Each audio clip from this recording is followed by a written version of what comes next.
गिरिडीह लोकसभा के इतिहास में जब भी मुस्लिम, महतो और आदिवासी एक हुए हैं, तब तब भाजपा की यहां से हार हुई है। और झारखंड में यही तीन समुदाय झामुमो के कोर वोटर माने जाते हैं। लेकिन जब भी गिरिडीह से कांग्रेस और झामुमो अलग अलग चुनाव लड़ी, तब तब मुस्लिम, महतो तथा आदिवासी वोटों का जबरदस्त बिखराव हुआ है और इसका सीधा फायदा भाजपा को मिला है। आप इतिहास उठाकर देख लीजिए, भाजपा सिर्फ तभी जीती है जब गिरिडीह से या तो मुस्लिम कैंडिडेट या फिर महतो कैंडिडेट गठबंधन से अलग होकर चुनाव लड़े हैं। यानी भाजपा को गिरिडीह में चुनाव जीतने के लिए बहुत जरूरी है कि गिरिडीह संसदीय सीट पर मुस्लिम, महतो और आदिवासी एकजुट ना रहें। दिलचस्प है कि इस बार गिरिडीह के चुनावी समर में मुख्य मुकाबला तीन चर्चित प्रत्याशियों के बीच होने वाला है।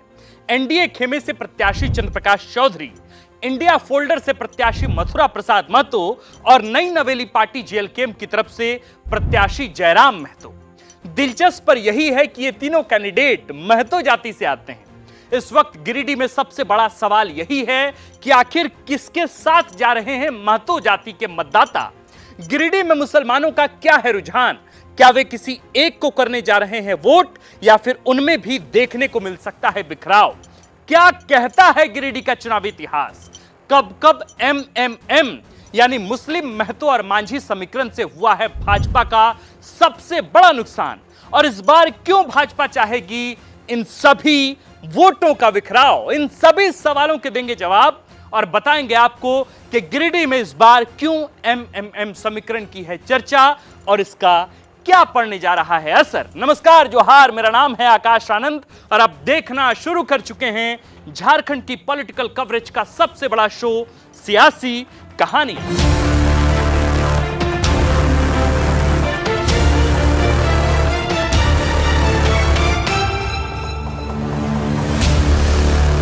सबसे पहले हम आपको बता रहे हैं कि कब कब मुस्लिम, महतो और मांझी वोट के बिखरने से भाजपा को फायदा हुआ है और क्यों इस बार भी इसी तरह का प्रयास किया जा रहा है।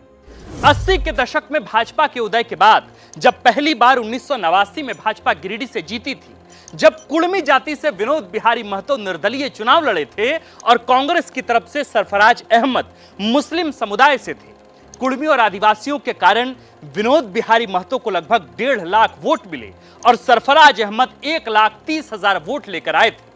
इसी साल पहली बार भाजपा की तरफ से रामदास सिंह ने गिरिडीह से जीत दर्ज की थी। रामदास सिंह एक मजबूत नेता थे। वे इंदिरा गांधी की इमरजेंसी के दौरान लड़ते हुए जेल भी गए।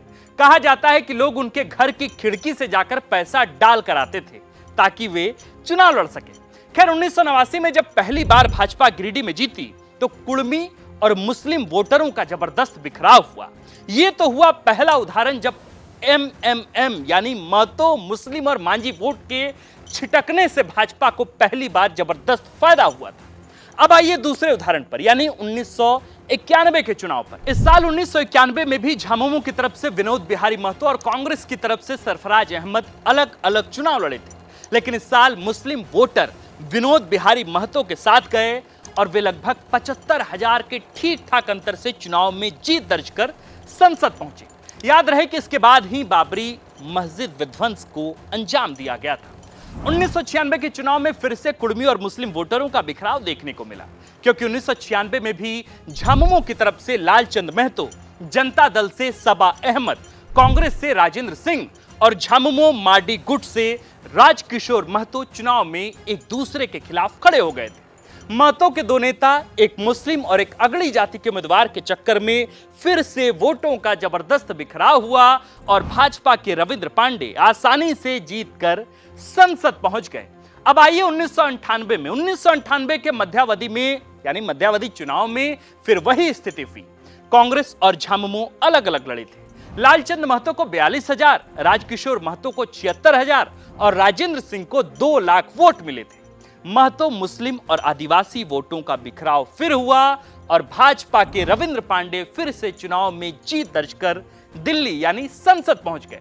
यही सिलसिला 1999 के भी चुनाव में देखने को मिला।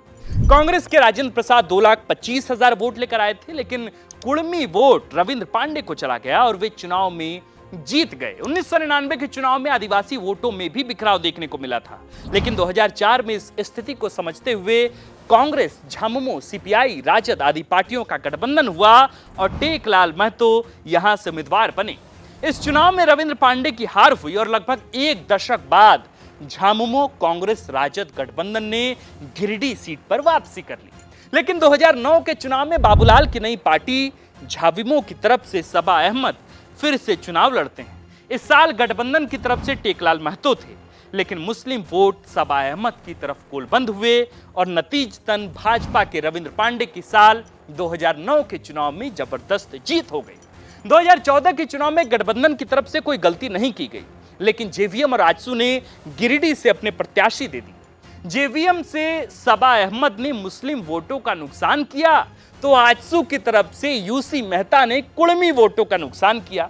स्थिति यह हुई कि यहां से झामुमो के कद्दावर नेता जगन्नाथ महतो मामूली वोट के अंतर से चुनाव हार गए और रविंद्र पांडे की 5वीं बार गिरिडीह से जीत सुनिश्चित हो गई। अब आइए 2019 पर। 2019 में झामुमो कांग्रेस गठबंधन की तरफ से यहां से फिर जगन्नाथ महतो खड़े हुए। इस साल कोई मुस्लिम प्रत्याशी यानी कुड़मी प्रत्याशी चुनावी मैदान में नहीं था, लेकिन इसी साल भाजपा ने रविंद्र पांडे का टिकट काट दिया और यहां से आजसू के टिकट पर एक महतो कैंडिडेट चंद्र प्रकाश चौधरी को मैदान में उतारा गया।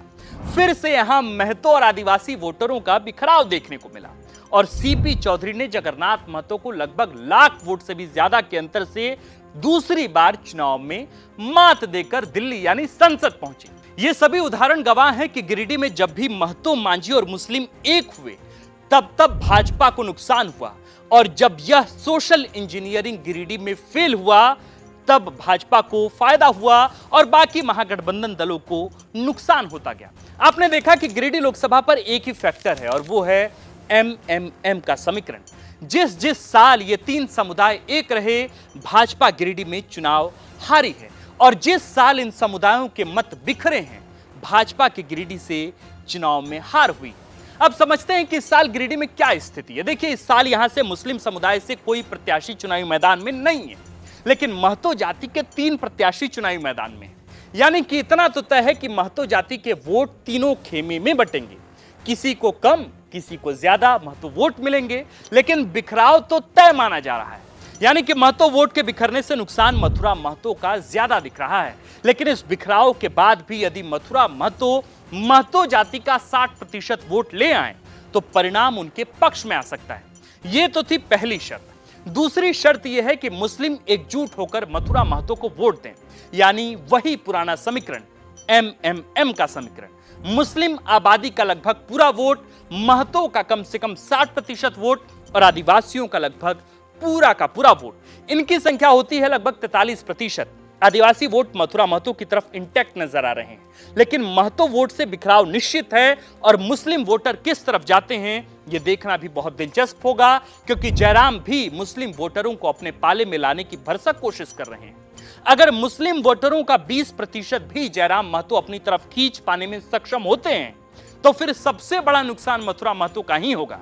पूरी संभावना है कि महतो और मुस्लिम वोटर एकजुट होकर इस बार भी गिरिडीह में वोट नहीं करेंगे, जिसका फायदा सीपी चौधरी को भरसक होने की पुरजोर संभावना है। यानी कि गिरिडीह में सब कुछ इस पर निर्भर करता है कि एमएमएम का वोट एकजुट है या नहीं। अगर हां तो भाजपा यहां से हारेगी और अगर नहीं तो भाजपा को जबरदस्त फायदा होगा। आपका आकलन क्या कहता है? क्या मुस्लिम, महतो और आदिवासी वोट इस बार एक साथ हैं गिरिडीह में, या फिर आपको लगता है कि वे बिखरने वाले हैं? आपकी राय क्या है, हमें कमेंट बॉक्स में लिखकर जरूर बताएं। इसके साथ साथ हमने एमएमएम के समीकरण पर यह पूरा विश्लेषण किया है।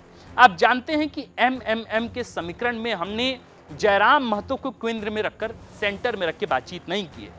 ऐसा इसलिए भी क्योंकि इस वक्त हमें कतई नहीं पता, किसी भी राजनीतिक विश्लेषक को यह कतई नहीं पता कि जयराम महतो का कैडर क्या है, जयराम महतो के कार्यकर्ता कौन लोग हैं, जयराम महतो का वोट परसेंटेज कितना है।